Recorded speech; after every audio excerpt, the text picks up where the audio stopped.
Bismillahirrahmanirrahim.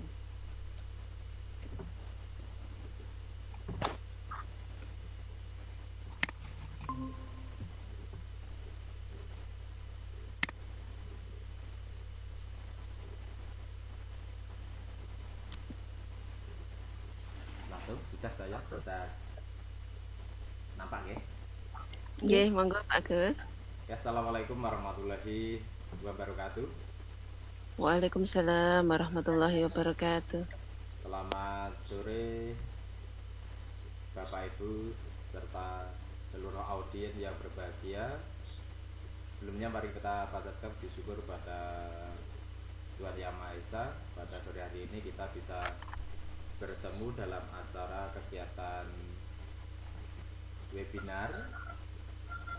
Tentunya kita bisa akan belajar bersama melalui kegiatan pada sore hari ini. Langsung saja untuk kegiatan sore hari ini, untuk acaranya adalah pembukaan. Yang kedua nanti pemaparan dari moderator, dilanjutkan dengan presentasi.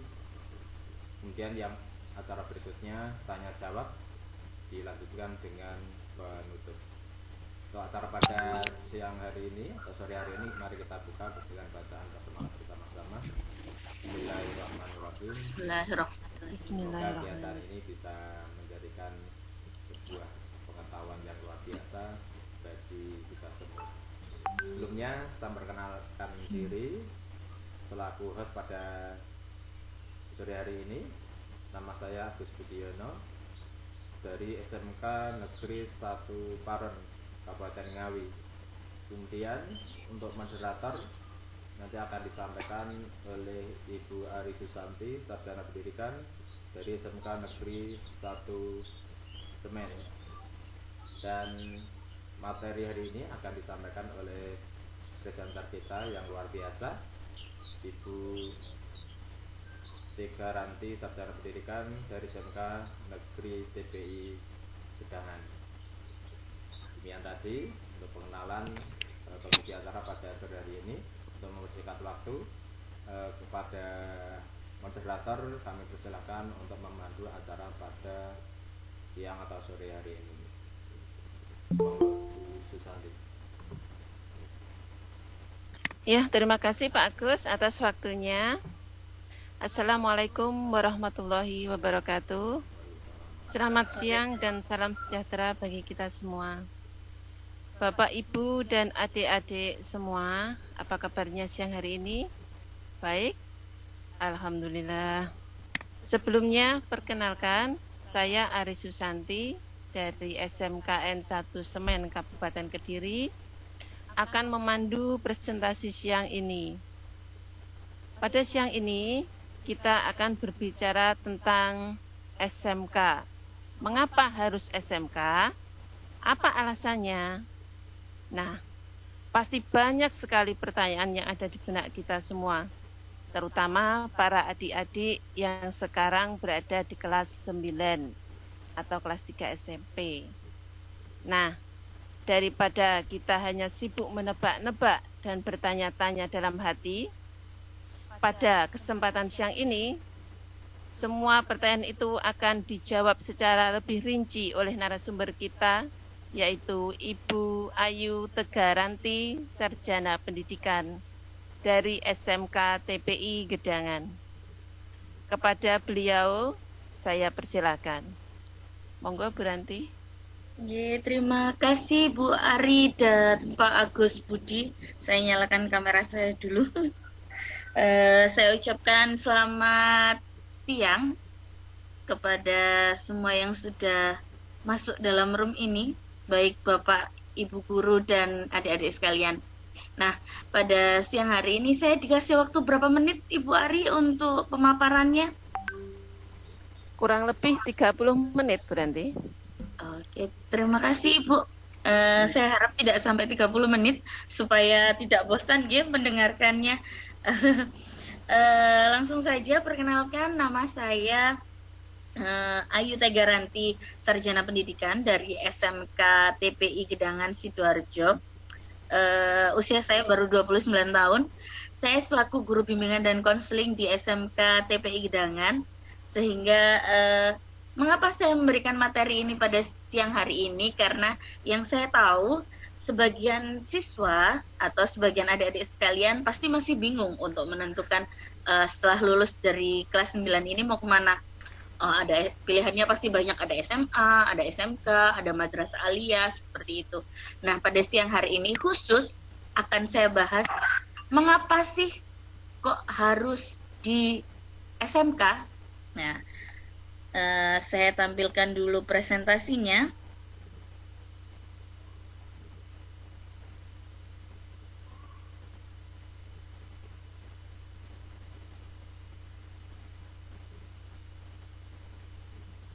Oke, sudah kelihatan ya Bu Ari? Belum? Kayaknya belum deh, Bu. Belum masuk ya? Belum.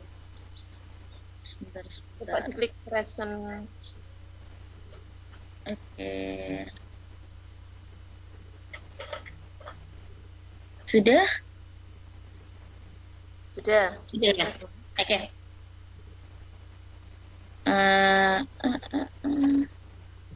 Mengapa harus SMK?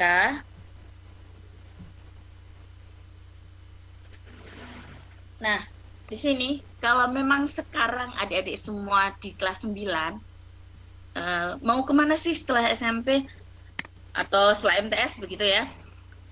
Saya mau ke SMA, Bu. Kenapa kok di SMA? Kenapa di SMK? Apa sih yang harus saya pilih itu? Kenapa saya harus milih SMK?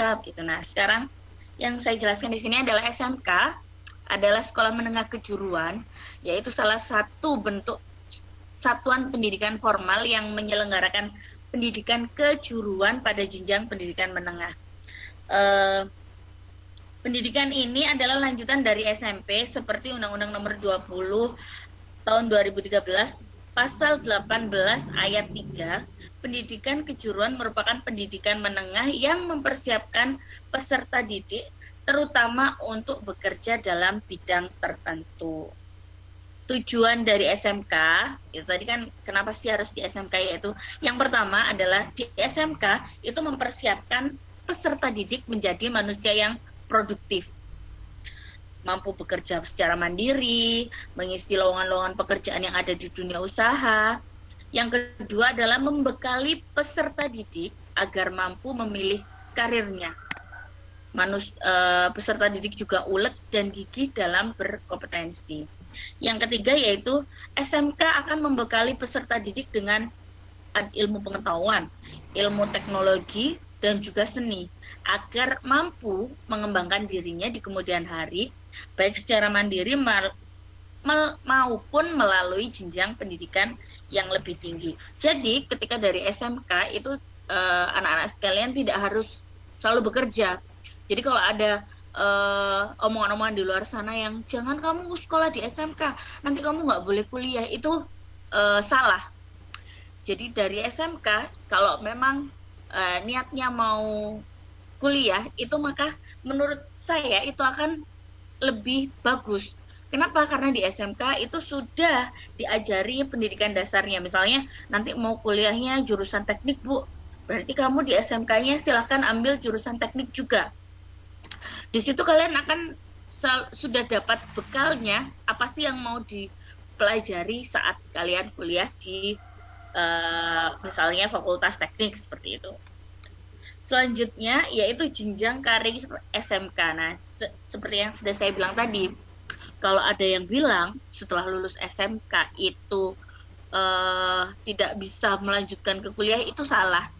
Gitu. Jadi dari lulus besok, seandainya memang yang dipilih adik-adik sekalian itu di SMK, kalian bisa langsung kerja, bisa langsung bisa melanjutkan kuliah dan juga kursus.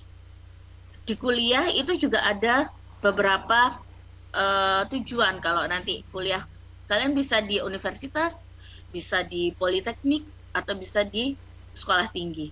Untuk pilihan pekerjaan pun, seandainya adik-adik sekalian itu aku nggak mau, Bu, kerja itu dikongkoni gitu ya istilahnya ya. Kalau bahasa Jawanya aku mau dikongkoni ambek bosku. Nah, kalau memang seperti itu berarti di SMK itu adalah tujuan terbaik. Kalian akan diajari bagaimana cara berwira swasta yang baik. Seperti itu. Selanjutnya, nah, mengapa sih harus SMK? Nah, di sini. Kenapa? Karena di sekolah kejuruan ini lebih mengutamakan khususnya adalah keterampilan, baik dalam teori maupun prakteknya. Yang kedua adalah pendidikan di Indonesia sekarang kan mahal, apalagi dalam kondisi pandemi seperti ini ya. Orang tua pasti berpikir jauh ke depan tentang bagaimana sasaran pendidikan anaknya selanjutnya. Yang ketiga yaitu sekolah kejuruan, seorang siswa dapat dipastikan sudah sanggup menentukan pilihannya, keterampilan dan keahlian yang harus dia kembangkan selanjutnya. Yang keempat yaitu peluang untuk masuk ke lapangan kerja itu lebih besar. Sekarang apalagi sekarang lagi musimnya mix and match antara sekolah dan dunia industri maupun dunia usaha, seperti itu ya. Yang kelima yaitu lulusan SMK selain memiliki keahlian sebagai bekal memasuki dunia kerja, juga dapat kesempatan untuk studi lanjut atau kuliah seperti halnya lulusan SMA. Tips memilih program keahlian. Nah, untuk yang kelas 9 pasti masih menerawang. Bu, jurusan atau program keahlian apa yang cocok buat saya? Nah, di sini sebelum memilih program keahlian, nggak asal bonda-bendi gitu ya, kalau katanya orang-orang itu ya, nggak asal, wes aku yang ke situ aja wes, di situ banyak ceweknya gitu, mungkin yang cowok-cowok. Kalau yang cewek, ini passionku, aku sukanya ini. Nah, ini ada beberapa tips untuk memilih program keahlian. Yang pertama yaitu terlebih dahulu temukan bakat dan potensi diri. Jadi bakatku itu di sini, aku suka otak-atik mesin komputer misalnya, aku suka otak-atik PC. Nah, itu kemana ya, harus kemana gitu. Terus yang kedua yaitu menyesuaikan cita-cita. Selain bakat dan potensi, kalian harus juga menyesuaikan minat kalian. Kalau antara bakat dan minat itu tidak sesuai, maka nanti yang akan terjadi adalah tengah-tengah kalian akan merasa bosan. Yang ketiga yaitu konsultasi. Konsultasikan kepada orang yang sudah mengerti program-program keahlian, mungkin guru BK, mungkin tetangga-tetangga yang sudah sekolah di SMK begitu. Yang keempat yaitu pilih program keahlian atau jurusan yang sesuai dengan keinginanmu. Yang kelima adalah daya tampung jurusan dan peluang untuk diterima. Jadi jangan asal, oh di sini ya siswanya banyak, ini banyak temannya gitu. Jangan seperti itu. Jadi disesuaikan. Dan yang terakhir yaitu perhatikan program keahlian tertentu yang membutuhkan persyaratan khusus. Contohnya adalah sekolah teknik. SMK untuk jurusan teknik itu yang utama adalah siswa dilarang buta warna. Jadi untuk anak-anak sekalian pasti nanti kalau masuk SMK akan dites yang namanya huruf tokek seperti itu. Nanti kalau memang kalian adalah salah seorang yang harus buta warna, maka keinginan kalian untuk sekolah dengan program keahlian teknik itu juga akan tidak boleh seperti itu. Jadi silahkan disesuaikan dengan keinginan dan kemampuan anak-anak sekalian gitu. Yang selanjutnya yaitu adalah, Bu, kalau memang SMK itu bagus, SMK yang kayak apa sih, Bu, yang bagus? Ada beberapa hal yang harus kalian perhatikan untuk memilih sekolah yang tepat. Yang pertama adalah reputasinya. Sekolah ini bagaimana, lulusannya bagaimana, seperti itu. Yang kedua, status akreditasi. Kalau menurut saya untuk sekarang ini status akreditasi memang penting karena selalu dicantumkan mau A atau B. Tapi untuk mendapatkan status akreditasi itu biasanya harus dilalui dengan sekolah-sekolah yang cukup bagus seperti itu. Nah, yang ketiga adalah fasilitas pendidikan. SMK yang seperti apa, fasilitasnya seperti apa. Kalian bisa lihat sekarang beberapa SMK itu pasti sudah mempunyai media sosialnya, jadi kamu bisa mengecek atau melihat fasilitas sekolah itu dari seperti apa atau dari media sosialnya. Yang keempat yaitu prospek lulusannya, masuk ke dunia kerjanya seperti apa, presentase melanjutkan ke perguruan tinggi negeri ada berapa persen gitu. Yang kelima adalah lokasi dan juga biayanya. Untuk anak-anakku sekalian yang memang ya maaf kalau memang sedikit kemampuan biayanya itu di bawah, ya kalian sesuaikan. Apalagi untuk yang memilih sekolah atau SMK yang swasta seperti itu. Sekarang banyak sekolah SMK swasta yang biaya pendidikannya murah tapi dengan fasilitas yang bagus juga ada. Jadi itu harus jadi pertimbangan khusus ya. Yang keenam yaitu bursa kerja khusus. Sekarang SMK itu wajib mempunyai yang namanya bursa kerja khusus untuk menyalurkan siswa-siswinya mencari lapangan pekerjaan.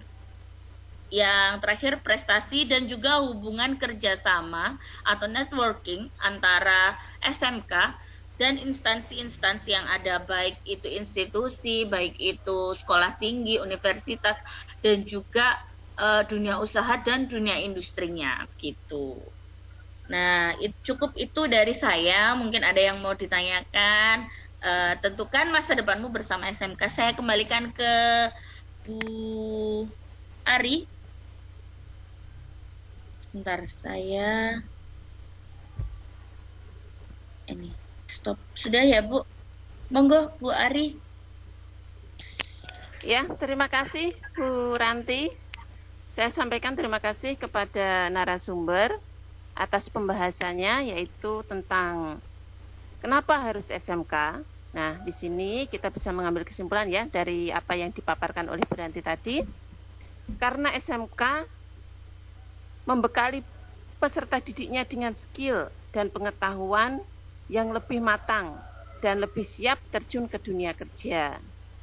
Di SMK juga boleh kuliah loh, nggak harus langsung kerja. Kalau kalian ingin kuliah, di SMK juga boleh kuliah.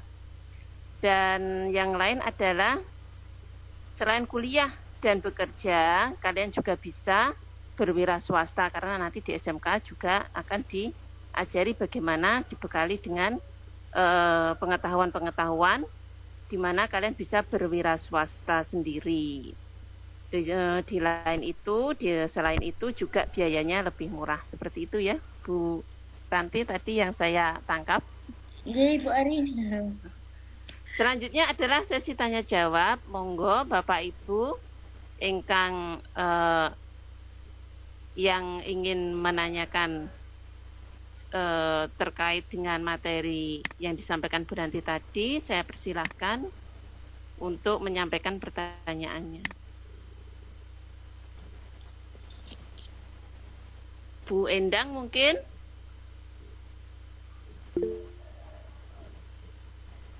Oh ini Bu, ada pertanyaan dari Bu Endang. Mana tadi ya? Di chat sepertinya Bu, di chat. Oh di chat. Bentar Bu. Oh ini, boleh saya saja yang baca Bu? Oh iya, monggo Bu. Oke. Dari Bu Endang Silawati Pujiono, di masa PJJ ini, bagaimana cara efektif untuk sosialisasi, mengingat tidak boleh tatap muka dengan calon peserta didik. Nah, seperti tadi Bu, ini adalah salah satu cara saya untuk mengetahui efektif atau tidak itu kan harus dibutuhkan penelitian lebih lanjut. Cuma ini adalah salah satu cara yang menurut saya insya Allah bisa masuk ke anak-anak kelas 9 begitu, yang memang tidak boleh tatap muka. Bahkan kalau kita sowan ke SMP-SMP-nya pun paling nanti juga cuma ketemu sama resepsionis atau beberapa bapak ibu yang piket gitu. Jadi bisa membuat atau mengadakan meeting seperti ini dengan siswa-siswa. Nanti itu kiranya beberapa siswa itu tertariknya biasanya itu karena pengalaman pribadi saya yang kemarin ada universitas yang mengadakan juga, itu siswa saya itu sukanya karena bertemu dengan teman-teman yang lain gitu dari sekolah-sekolah yang lain. Jadi insya Allah kegiatan seperti ini atau meeting seperti ini itu bisa menjadi salah satu wadah bagaimana cara kita untuk sosialisasi kepada siswa-siswa kelas 9 gitu. Ngoten Bu Ari.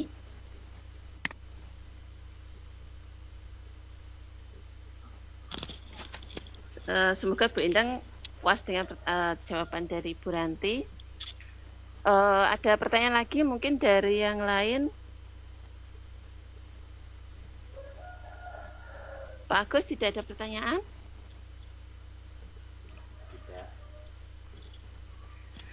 Ya, baiklah Bapak Ibu semua. Alhamdulillah presentasi siang ini berjalan dengan baik dan lancar. Terima kasih telah bergabung. Kami ucapkan terima kasih juga kepada narasumber yaitu Bu Ayu Tegaranti, Sarjana Pendidikan, yang sudah berbagi ilmunya kepada kita semua. Akhiri saja Bu. Nggih, kembali ke Pak Agus mungkin Bu Ari. Oh nggih, monggo Pak Agus. Terima kasih kepada Bu Ari telah berikan kesempatan kembali kepada saya, balikan bebas, dan terima kasih sangat luar biasa kepada Ibu Ayu Tegaranti yang telah memberikan materi mengapa harus SMK. Ini tentunya merupakan hal yang sangat luar biasa karena sebentar lagi kita akan memasuki tahun ajaran baru yang hari ini sangat bermanfaat sekali bagi adik-adik kita yang mereka duduk di kelas 9 SMP atau MTS. Terima kasih sekali lagi kepada Ibu Ayu Tegaranti selaku pemateri pada sore hari ini dan moderator yang memandu pada sore hari ini, Ibu Ari. Alhamdulillah acara ini bisa berjalan dengan baik dan lancar. Saya selaku host dari acara ini, seandainya ada kekurangan, mohon maaf yang sebesar-besarnya. Mari kita tutup acara pada webinar sore ini dengan bacaan alhamdulillah bersama-sama. Alhamdulillah rabbil alamin. Terima kasih. Wassalamualaikum warahmatullahi wabarakatuh. Waalaikumsalam warahmatullahi wabarakatuh.